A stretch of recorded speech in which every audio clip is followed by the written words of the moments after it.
Good morning प्यारे विद्यार्थियों। हमारा जो चैप्टर चल रहा है वो चल रहा है अपवाह का। अपवाह के तहत हम बात कर रहे हैं प्रायद्वीपीय भारत की जो नदियां हैं उनके बारे में।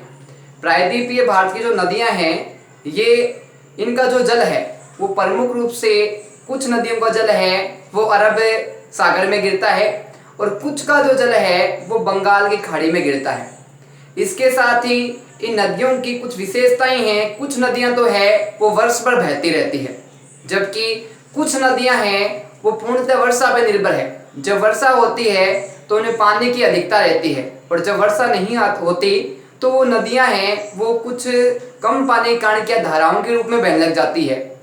तो एक प्रकार से कहा जाए तो कुछ जो नदियां हैं उनका पानी तो है वो प्रमुख रूप से वर्ष भर बहता रहता है, जबकि कुछ नदियां हैं वो वर्ष भर नहीं बहती, कुछ समय के लिए बहती है। इसी क्रम में हम आगे जो अपनी प्रायद्वीपीय भारत की जो प्रमुख नदियां हैं उसके बारे में चर्चा करेंगे, विस्तार से अध्ययन करेंगे। सबसे पहले बात आती है माही नदी की कि जो माही नदी है उसका संबंध है वो कौन से राज्य से है और इसके साथ ही ये इसका उद्गम स्थान कौन सा है, कौन से स्थान से ये निकलती है। तो सबसे पहले बात करते हैं कि जो माही नदी है उसका जो उद्गम है वो मध्य प्रदेश से होता है। माही नदी का उद्गम कहां से होता है? मध्य प्रदेश से होता है। अब देखिए मध्य प्रदेश में कहां से होता है तो ध्यान रखना, धार जिले के जो विंध्याचल पर्वत से निकलती है। ये धार जिले के कौन से पर्वत से निकलती है? विंध्याचल पर्वत से निकलती है। और इसका संबंध है माही नदी का वो कौन से राज्य से है तो ध्यान रखना मध्य प्रदेश से है। और ये कहां से निकलती है? धार जिले के जो विंध्याचल पर्वत श्रेणी है वहां से प्रमुख रूप से क्या है कि माही नदी का उद्गम स्थल माना गया है। अब बात आती है आगे परवाह के क्षेत्र की कि माही नदी है उसका जो विस्तार है, जो पानी का बहाव है, ये भारत में प्रमुख रूप से कौन कौन से राज्यों में बहती है। और विस्तार होने के साथ साथ यहाँ पानी भी क्या प्रचुर मात्रा में क्या है माही नदी का बहता रहता है। तो बात आती है कि माही नदी है उसका प्रवाह क्षेत्र है वो भारत के कौन कौन से राज्यों में है तो ध्यान रखना प्रमुख रूप से मध्य प्रदेश, राजस्थान और गुजरात। कौन कौन से राज्यों में है? मध्य प्रदेश, राजस्थान और गुजरात। इन तीन राज्यों में भारत के माही नदी के पानी का प्रवाह क्षेत्र प्रमुख से रूप से माना गया है। आगे बात आती है कि जो माही नदी है इसकी प्रमुख सहायक नदियां कौन सी है, यानी जो इसमें आके माही नदी में आके अपने आप को विलीन कर लेती है या अपने जल को इसमें संयुक्त होके मिला के अपने रूप को परिवर्तित कर लेती है। तो बात आती है कि माही नदी है उसकी प्रमुख जो सहायक नदियां हैं वो कौन कौन सी है तो ध्यान रखना सोम और जाखम।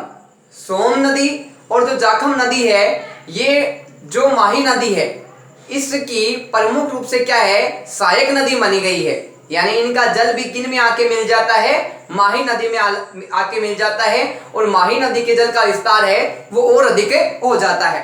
अब बात आती है कि माही नदी अपना जल है वो कहां पे गिराती है। माही नदी का जो जल है बाद में अंतिम बिंदु पे कहां पे जाके क्या है कि ये अपने आप को विलीन कर लेती है। तो ध्यान रखना खंबात की खाड़ी में क्या है कि माही नदी का जल है वो प्रमुखतः मिल जाता है। तो इसमें चार बातें प्रमुख रूप से ध्यान रखने की है।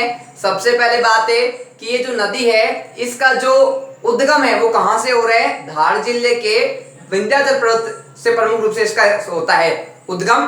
कौन से राज्य से संबंधित है? कौन से राज्य से संबंधित है? मध्य प्रदेश से। अब बात आती है कि किस राज्य से इसमें प्रमुख रूप से प्रवाह क्षेत्र बताया गया है। ध्यान रखना तीन राज्यों से संबंध इसका मध्य प्रदेश, राजस्थान और गुजरात। अब बात आती है माही नदी की सहायक नदियां कौन कौन सी है तो सोम और जो जाखम है वो माही नदी की प्रमुख रूप से सहायक नदियां हैं। और अंतिम बात क्या कि ये जो माही नदी है इसका जो अंतिम बिंदु है उसके बाद में किस में अपने आप को ये इसका जल गिरता है तो ध्यान रखना खंबात की खाड़ी में इसका जल है वो गिर जाता है। अब बात आती है गोदावरी नदी की कि गोदावरी नदी के बारे में हम विस्तार से चर्चा करेंगे, विस्तार से अध्ययन करेंगे। बात आती है प्रायद्वीपीय भारत की सबसे लंबी नदी। सबसे बड़ी लंबी नदी कौन सी है प्रायद्वीपीय भारत की तो ध्यान रखना जो गोदावरी नदी है। कौन सी नदी? जो गोदावरी नदी है वो प्रायद्वीपीय भारत की सबसे लंबी नदी है। अगर क्वेश्चन ये पूछा जाए कि प्रायद्वीपीय भारत की सबसे लंबी नदी कौन सी है, तो ध्यान रखना जो गोदावरी नदी है ये प्रायद्वीपीय भारत की सबसे लंबी नदी बताई गई है।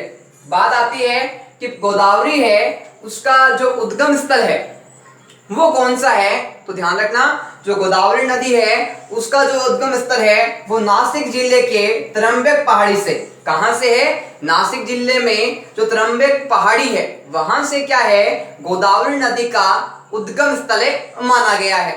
बात आती है आगे कि गोदावरी नदी है उसके अन्य क्या नाम है, गोदावरी नदी है वो अन्य किन नामों से प्रसिद्ध रही है, किस नामों से विख्यात रही है, तो ध्यान रखना गोदावरी नदी के दो अन्य प्रमुख नाम रहे हैं। पहला नाम है इसका दक्षिण की गंगा, गोदावरी को क्या कहा जाता है, दक्षिण की गंगा भी कहा जाता है, और गोदावरी का एक अन्य नाम है वृद्ध गंगा। तो ध्यान रखना कि वृद्ध गंगा और दक्षिण की गंगा है वो किसे कहा जाता है, गोदावरी को कहा जाता है। क्वेश्चन ये भी बन सकता है कि गोदावरी के अन्य नाम कौन कौन से हैं, तो ध्यान रखना दक्षिण की गंगा और वृद्ध गंगा के नाम से गोदावरी नदी को प्रमुखतः जाना जाता है। बात आती है कि गोदावरी नदी का जो प्रवाह है, जो विस्तार है वो प्रमुख रूप से कौन कौन से राज्यों में देखने को मिलता है। गोदावरी नदी है उसका जल है वो कौन कौन से राज्यों से बहता हुआ आगे पहुंचता है, तो ध्यान रखना प्रमुख रूप से महाराष्ट्र, मध्य प्रदेश, छत्तीसगढ़, तेलंगाना, ओडिशा, कर्नाटक और यनम, इन प्रमुख रूप से जो 6 स्थान है यहाँ पे, कुछ अन्य भी है वहां कम इनका जुड़ाव रहता है। तो प्रमुख रूप से ये जो राज्य हैं भारत के, यहाँ प्रमुख रूप से क्या है कि गोदावरी नदी का अपवा है प्रमुख रूप से देखने को मिलता है, और यनम का अन्य नाम क्या है, पुडुचेरी है, वो यनम के नाम से भी जाना जाता है। तो ध्यान रखना गोदावरी नदी का जो जल का अपवा है, प्रवाह है, वो प्रमुख रूप से क्या है कि भारत के इन राज्यों में प्रमुख रूप से देखने को मिलता है। बात आती है कि जो गोदावरी नदी है उसकी जो सहायक नदियां हैं जो अपने आप अपने जो जल है वो आके गोदावरी नदी में अपने आप को विलीन कर लेती है, अपने आप को समाहित कर लेती है।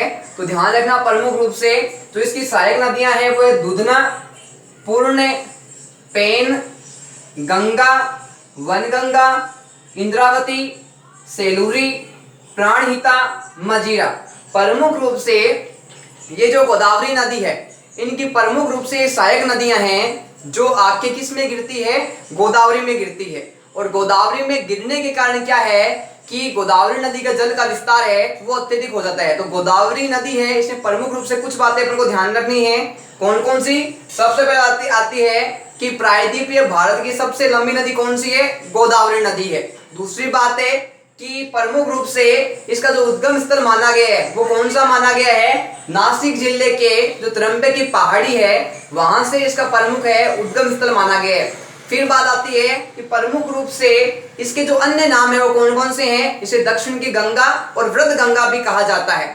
अब हम आगे जो अपनी प्रायद्वीपीय भारत की अन्य नदियां हैं उसके बारे में विस्तार से चर्चा करेंगे, विस्तार से अध्ययन करेंगे। अब बात करते हैं हमें प्रायद्वीपीय भारत की कुछ अन्य भी जो नदियां हैं वो भी प्रमुख रूप से मानी जाती है। अब तक हमने बात की आज गोदावरी नदी की और उसके साथ में माही नदी की। अब हम आगे बात करेंगे कृष्णा जो नदी है उसके बारे में। कृष्णा नदी का उद्गम स्थान कौन सा है, इसका जो प्रवाह क्षेत्र है भारत में कौन कौन से राज्यों में है, इसकी कृष्णा नदी की प्रमुख सहायक नदियां कौन कौन सी है, इसके बारे में हम विस्तार से चर्चा करेंगे, विस्तार से अध्ययन करेंगे। सबसे पहले बात आती है कि जो कृष्णा नदी है उसका उद्गम स्थान है वो कहां से है। तो ध्यान रखना कि जो कृष्णा नदी है उसका जो उद्गम स्थान है वो महाबलेश्वर माना गया है। कौन सा स्थान माना गया है, महाबलेश्वर से कृष्णा नदी है उसका उद्गम है वो माना गया है। यहाँ से प्रमुख रूप से कृष्णा नदी है वो अपने अस्तित्व में, अपने वास्तविक स्वरूप में दिखाई देती है। अब बात आती है कि जो ये कृष्णा नदी है ये प्रायद्वीपीय भारत की दूसरी सबसे लंबी नदी है। ध्यान रखना क्वेश्चन ये बनता है कि प्रायद्वीपीय भारत की दूसरी सबसे लंबी नदी कौन सी है, तो ध्यान रखना कि दूसरी सबसे लंबी नदी है कौन सी है, कृष्णा नदी बताई गई है। और हमने पहले इस बारे में बात की थी कि प्रायद्वीपीय भारत की जो सबसे लंबी नदी है वो कौन सी नदी है? तो ध्यान रखना गोदावरी नदी है, ये प्रायद्वीपीय भारत की सबसे लंबी नदी है। और उसके बाद में अगर बात आती है दूसरे स्थान की कि प्रायद्वीपीय भारत की दूसरी सबसे लंबी नदी कौन सी है, तो ध्यान रखना जो कृष्णा नदी है वो प्रायद्वीपीय भारत की दूसरी सबसे लंबी नदी है, वो प्रमुखतः मानी गई है। बात आती है ये बंगाल की खाड़ी में डेल्टा बनाती है। ध्यान रखना ये डेल्टा है वो कहां पे बनाती है? तो कृष्णा नदी है, ये जो बंगाल की खाड़ी है, बंगाल की जो खाड़ी है वहां पे प्रमुखतः क्या बनाती है? डेल्टा बनाती है। अब आगे बात आती है कि जो कृष्णा नदी है इसका जो प्रवाह क्षेत्र है वो भारत के कौन कौन से राज्यों में है? कौन कौन से राज्यों में जो कृष्णा नदी है उसका प्रवाह है वो जल का प्रमुख रूप से देखने को मिलता है? तो ध्यान रखना प्रमुख रूप से कृष्णा नदी है उसका जो प्रवाह है वो रहता है महाराष्ट्र, कर्नाटक, तेलंगाना और आंध्र प्रदेश में। चार जो भारत के राज्य हैं यहाँ पे कृष्णा नदी का प्रमुखतः प्रवाह क्षेत्र देखने को मिलता है। बात आती है कि जो कृष्णा नदी है इसकी प्रमुखतः सहायक नदियां हैं वो कौन कौन सी है, जो अपने जल को कृष्णा नदी में आके अपने आप को विलीन कर लेती है और कृष्णा नदी का प्रमुखतः विस्तार करती है। तो ध्यान रखना प्रमुख रूप से भीमा, तुंगभद्रा, कोयना, वर्णा, पंचगंगा, घाटप्रभा, दूधगंगा, मालप्रभा और मूसी, ये प्रमुख रूप से क्या है कि कृष्णा नदी की प्रमुखतः सहायक नदियां मानी गई है। अब इसमें हमें कुछ बातों को ध्यान रखना है। सबसे पहली बात यह है कि कृष्णा नदी है उसका उद्गम कौन से स्थान से माना गया है?